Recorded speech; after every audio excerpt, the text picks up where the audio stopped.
53세 이진영 씨와 57세 김경수 씨. 냉방을 하지 않은 공간에서 10분간 시간을 보낸 후 냉방으로 더위를 식히면서 본인에게 맞는 최적의 온도를 측정해 보기로 했다.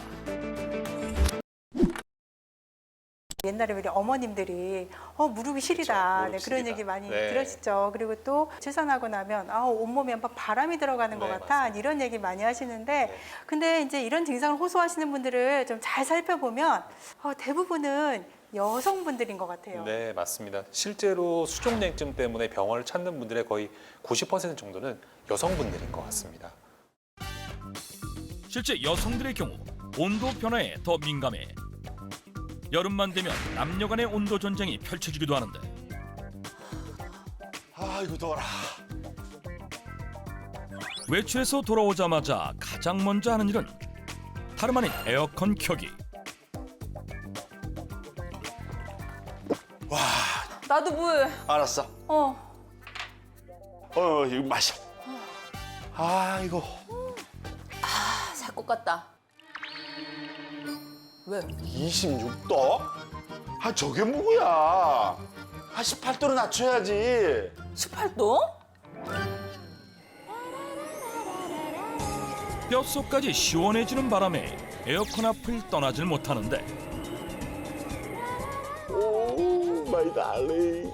I love you. 잠시 후 지금 뭐 하는 거야? 왜 에어컨을 끄고 그래? 지금 너무 춥다고. 아니 무슨 쟁일 틀어 에어컨을. 꺼. 아니, 추우면 방에 들어가서 옷 입고 있어. 아니, 줘. 난데없이 펼쳐진 리모컨 전쟁. 여름이면 여느 집에서나 쉽게 볼 수 있는 풍경인데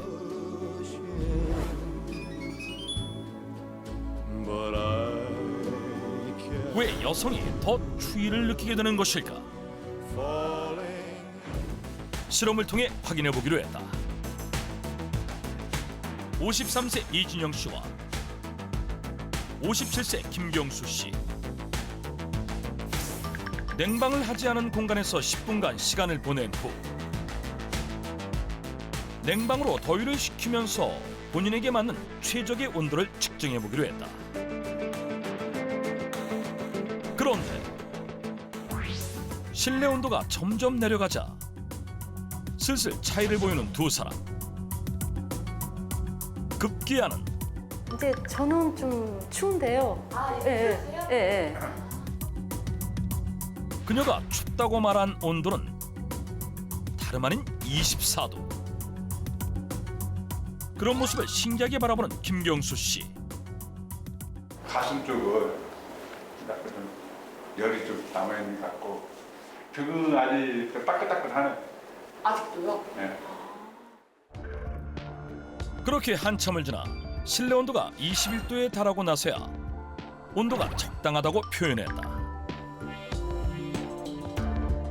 실제 연구 결과에서도 여성은 24도를, 남성은 21도를 가장 쾌적하다고 평가했다고 한다. 남녀가 서로 다른 적정 온도를 느끼는 이유는 가장 큰 차이는 바로 근육량 때문입니다.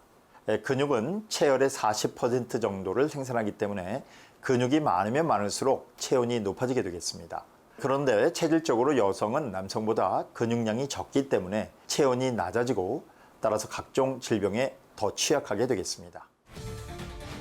실험에 참여했던 김경수 씨와 이진영 씨는 골격 근량이 무려 20kg이나 차이가 났는데 이 때문에 이진영 씨가 더 온도 변화에 민감했던 것. 그래요. 저도 집에 있으면 이제 아내하고 에어컨 때문에 많이 싸우는 경우가 있어요. 그러니까 저는 굉장히 덥게 느끼는데 아내는 굉장히 춥다. 그래서 네. 에어컨 좀 빨리 꺼달라 뭐 이런 얘기를 많이 하거든요. 그럼 누가 이기세요? 저 줘야죠. 그냥 더운 채로 살고 있습니다. 네. 남성하고 여성하고 차이가 좀 있는 것 같은데요. 근육량의 차이도 있겠지만 그 여성 호르몬의 영향도 있는 것 같습니다. 아, 네, 맞습니다. 그 왜 옛말에 그런 거 있잖아요. 여자는 몸이 차면 안 돼. 네. 뭐 또는 여자들은 차가운데 앉으면 안 돼. 뭐 이런 이야기가 있는데 사실 그게 다 맞는 말이거든요. 네, 그렇죠. 그 대표적인 게 한 달에 한 번씩 하는 생리. 네. 그죠? 그래서 생리를 하기 시작하면서 약간 체온이 떨어진 저온기로 들어가게 되잖아요. 그래서 이때에는 아무래도 신부 체온이 많이 낮아져 있는 때이기 때문에 남성들에 비해서 질병에 더 많이 취약할 수밖에 없죠. 네, 맞습니다. 그래서 오죽하면요, 한의학 서적에 부인병은 십병 구냉격이라는 말이 있어요. 병구 냉격이요? 처음 들어보는. 네, 이 말이 무슨 네. 말이냐면 이제 부인병 중에서 10가지 중에 9가지는 냉증이 원인이 된다. 이런 말이 있을 정도입니다. 예, 그러네요. 실제로 그 갱년기 여성들을 보면은 이제 열이 나기 때문에 땀이 많이 나고 네. 땀이 많이 나면서 오한이 생기기 때문에 더워졌다 추워졌다는 걸 계속 반복하는 악순환이 생기게 됩니다. 그래서 네. 아무래도 여러 가지 질병도 발생할 수 있는 것 같습니다. 아, 네, 맞습니다. 네. 냉증의 가장 대표적인 증상은 다름 아닌 수족냉증.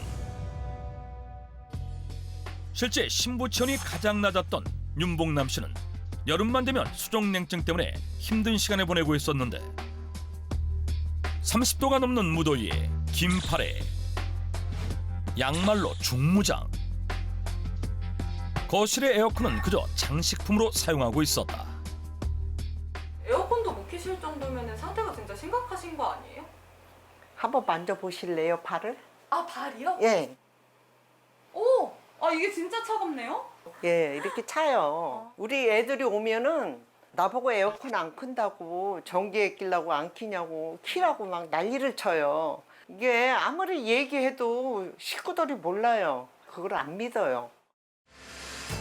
더위를 느끼긴 하지만 차가운 손발 때문에 냉방을 할 수 없는 상태. 한여름에도 뜨거운 물은 필수. 전기장판까지 사용하고 있었는데 이거 손팩이고 따뜻하게 하는 팩이고요. 이거는 발 같은 거 이렇게 따뜻하게 해는 팩이고 조욕기. 이거는 뭐 여러 가지로 발도 좋고 허리도 좋고 몸에 좋다고 그래서 바닥에 있는 것도. 온수장판이에요. 아, 원래는 이런 거 여름에 아무도 안 하잖아요. 아니 저는 해요. 어디 나갔다 와도 막 여기다 뜨겁게 전기로다 이렇게 켜고 있고 효과가 조금씩 있더라고. 체열을 측정해 본 결과 열이 상체만 몰려 있고 손발은 심각하게 차가운 상태로 나왔다. 실제 혈액 순환이 제대로 이루어지지 않으면 열이 고르게 분산되지 않아 더위를 심하게 느끼지만 손발은 유독 차가운 수족냉증을 겪게 된다고 한다. 수족냉증을 없애기 위해 갖은 노력을 해봤지만 일시적인 효과만 있을 뿐 증상이 나아지질 않고 있었는데 고혈압에다 협순증에다 고지혈증에다 약을 이렇게 먹은 지가 오래됐어요. 심혈관이 막혔다고. 예, 그래서 그걸 시술했어요. 시술 받고 무슨 일로 하여튼 병원에 갔는데 재보니까 혈압이 너무 높더라고 내가. 그래서 약을 안 먹으면 안 되냐고 그랬더니 꼭 먹어야 된대. 그래서 그것도 한 15년 먹었어요. 그것 때문에 그런지 이게 손발도 차고 뭐 면역력도 다 떨어지고 그래서 몸이 좀 안 좋아요. 아, 네, 진짜 안타깝네요. 수족냉증은 어떤 질환이라기보다는 증상이기 때문에 특별한 치료제가 없거든요. 근본적인 순환이 잘 돼야지만 해결할 수 있는 문제인 것 같습니다. 근데 이제 진짜 문제는 무심코 드셨던 약이 수족냉증을 유발할 수 있기 때문에 주의를 하셔야 될 것 같아요. 네. 약이 수족냉증을 악화시킨다? 과연 어떤 약이 수족냉증을 악화시키는 것일까? 고혈압 약 중에서 베타 차단제라는 약이 있는데요. 실제로 베타 차단제는 혈관을 수축시키기 때문에 네. 손과 발의 혈액 공급을 줄이게 됩니다. 그 베타 차단제에 대한 연구를 보면 약 드시는 분들의 50% 정도에서 손과 발이 차가운 증상을 호소하신다고 되어 있습니다. 네. 근데 그렇다라고 해서 약을 안 먹을 수는 없잖아요. 네, 그렇죠. 이럴 때는 어떻게 하는 게 좋을까요? 일단은 1차적으로는 주치의와 상담을 해서 약을 교체하시는 것이 1차적인 방법일 것 같고요. 일단 약을 유지하시면서 수족 냉증이 있는지 계속적으로 관찰을 하시는 것도 중요할 것 같고요. 네. 무엇보다도 몸을 따뜻하게 하는 것이 가장 중요할 것 같습니다. 수족 냉증은 물론이고 여름철 과도한 냉방으로 떨어진 면역력을 높이기 위해선 혈액순환을 원활히 해 몸속 체온을 높이는 것이 급선무. 체온을 높이는 가장 대표적인 방법은 이열치열로 뜨거운 국물을 먹거나 매운 음식을 먹는 것. 그렇다면 정말 매운 음식을 먹으면 체온을 높일 수 있을까? 실험을 통해 확인해 보기로 했다. 평소 건강에 이상이 없는 20대 남성 박상식 씨. 그의 표면 체온과 심부 체온은 모두 정상 범위인 상태. 이제 매운 국물의 대표 주자 짬뽕을 섭취하게 했다. 매운 국물이 들어가자 땀이 흐르기 시작하는데 짬뽕 한 그릇을 다 비우고 난 후 그의 표면 체온은 38.1도로 2도나 상승했고 심부 체온 역시 상승했다. 하지만 잠시 시간이 흐르자 심부 체온이 하락. 오히려 짬뽕을 섭취하기 전보다 0.5도나 낮아졌다. 대체 왜 이런 일이 발생하는 것일까?